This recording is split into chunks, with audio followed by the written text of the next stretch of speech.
اعوذ باللہ من الشیطان الرجیم بسم اللہ الرحمن الرحیم بسم اللہ الرحمن الرحیم۔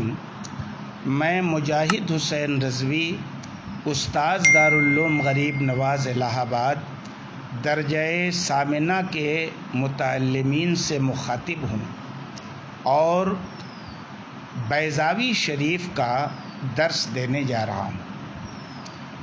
مالک یوم الدین کی تفسیر چل رہی ہے اور اس کا تھوڑا سا حصہ باقی رہ گیا تھا،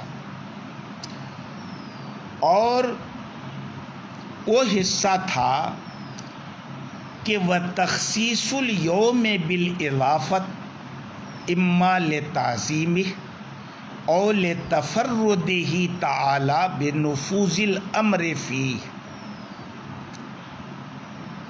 اضافت کے ذریعے یوم کی تخصیص یا تو یوم کے عظیم الشان ہونے کی وجہ سے ہے، یا اس یوم کے اندر نفاذ امر میں اللہ رب العزت کے یکتا ہونے کی وجہ سے ہے۔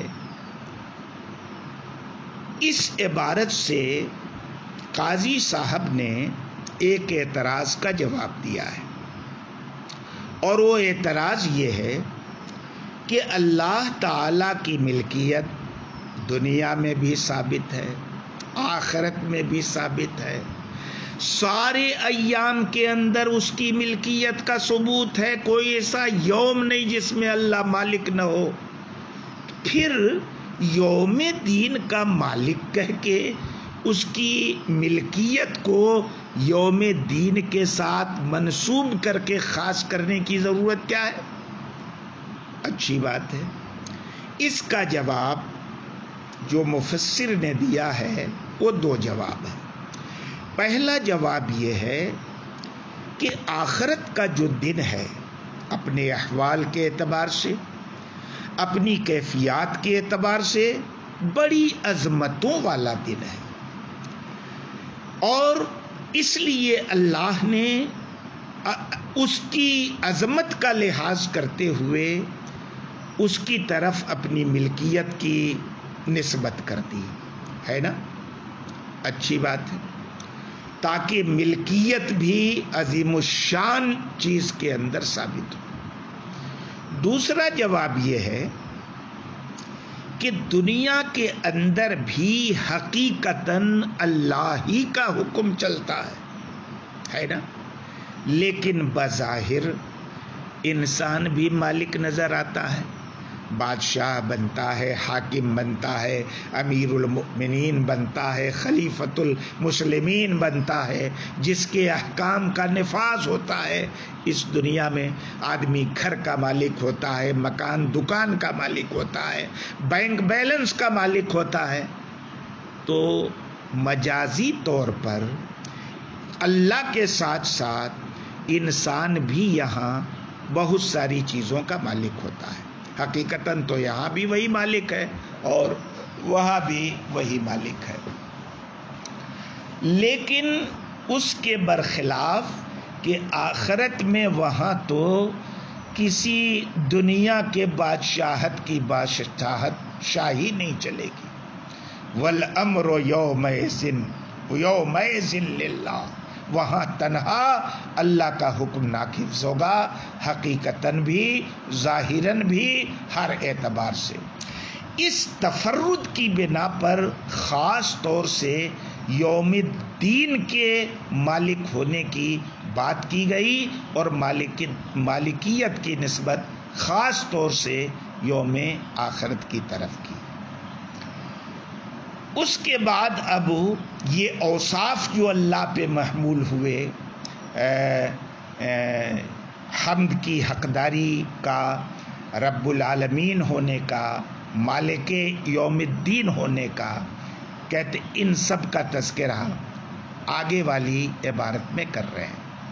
کہتے ہیں وَإِجْرَاءُ هَذِهِ الْأَوْصَافِ علی اللہ تعالی من کونہ موجدا للعالمین ربا لہم منعما علیہم بالنعم کلہا ظاہرہا و باطنہا عاجلہا و آجلہا مالکا لامورہم یوم الثواب والعقاب للدلالۃ علی انہ الحقیق بالحمد لا احد لا احق بہ من بل لا يستحقه على الحقیقت سواہ فإن ترتب الحکم على الوصف يشعر بعلیتہ له وللاشعار من طریق المفہوم على من لم يتصف بتلك الصفات لا يستأهل لأن يحمد فضلا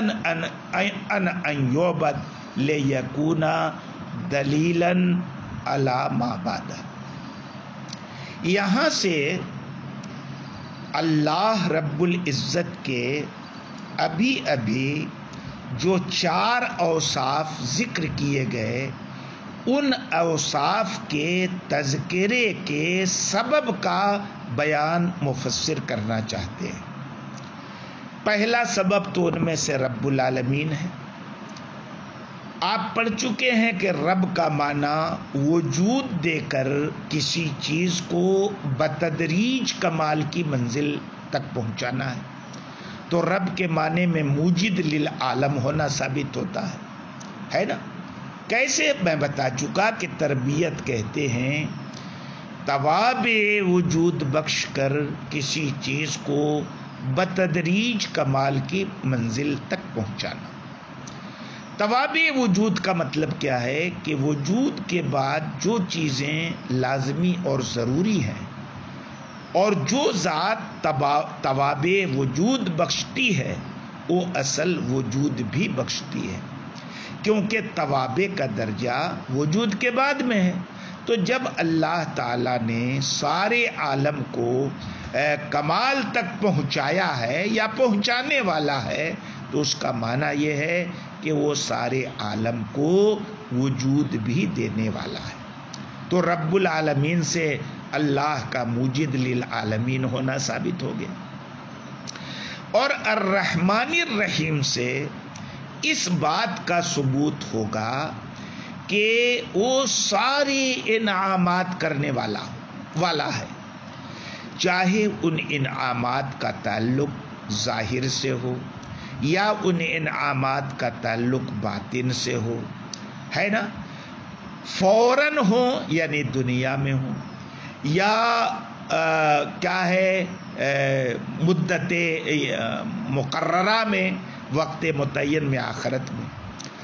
اور مالک یوم الدین سے یہ بات ثابت ہوتی ہے کہ اللہ تعالی سارے عالم کے امور کا مالک ہے۔ باہر نو یہ 4 اوصاف ہیں۔ ان چاروں اوصاف کے ذکر کرنے کی وجہ یہ ہے کہ یہ سارے اوصاف اپنے منطوق کے اعتبار سے اس بات پر دلالت کرتے ہیں کہ صرف اللہ ہی حمد کا حقدار ہے، اس سے بڑا حقدار کوئی حمد کا نہیں ہے۔ قاضی صاحب نے یہ بات بطور قصر قلب کے کہی ہے۔ اس کا معنی یہ ہے کہ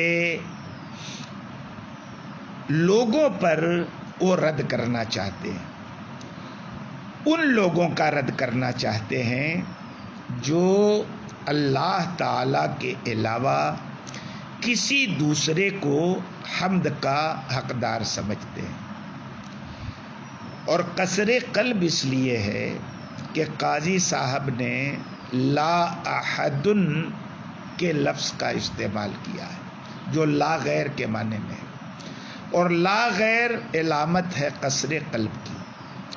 لیکن قاضی صاحب کی عبارت میں یہاں ایک شبہ باقی رہ جاتا ہے، اور وہ شبہ یہ ہے کہ قاضی صاحب نے غیر سے احقیت کی نفی کی ہے کہ اللہ کے علاوہ حمد کا خدا سے بڑا حقدار کوئی نہیں ہے، اس کا مطلب یہ ہوتا ہے کہ اللہ کے علاوہ حمد کا حقدار کوئی ہے، لیکن وہ چھوٹا حقدار ہے، اللہ سے بڑا حقدار نہیں ہے، یا برابر بھی ہو سکتا ہے لیکن اس سے بڑا کوئی حقدار نہیں ہے، مگر نفس استحقاق غیر کے لیے ثابت نہیں۔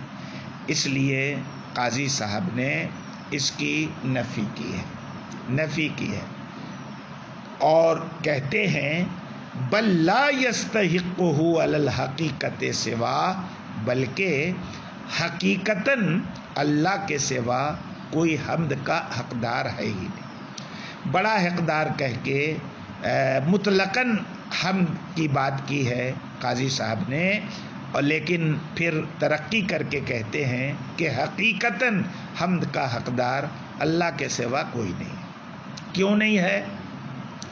کیونکہ اللہ رب العزت پر حمد کے استحقاق کا حمل جو ہے یہ اوصاف پر ہے، اوصاف پر مرتب ہے کہ وہ رب العالمین ہے، الرحمن الرحیم ہے، مالک یوم الدین ہے۔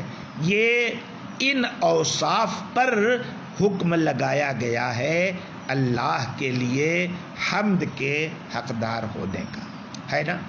اور بطور مفہوم اس بات کی طرف اشارہ کرنے کے لیے کہ جو ان صفات سے متصف نہ ہو وہ تو حمد کا بھی حقدار نہیں ہے، چہ جائے کہ وہ عبادت کا حقدار بنے، تاکہ یہ دلیل بن جائے ماں بعد کی، جہاں پر ایاک نعبد میں عبادت کی اللہ رب العزت کے ساتھ تخصیص کی گئی ہے نا۔ اب آگے جو ہے ان چاروں اوصاف کا مفسر تفصیلی تذکرہ کریں گے، اور انشاءاللہ ہم ان چاروں اوصاف کے تعلق سے تفصیلی تذکرہ کل کے سبق میں آپ کے ساتھ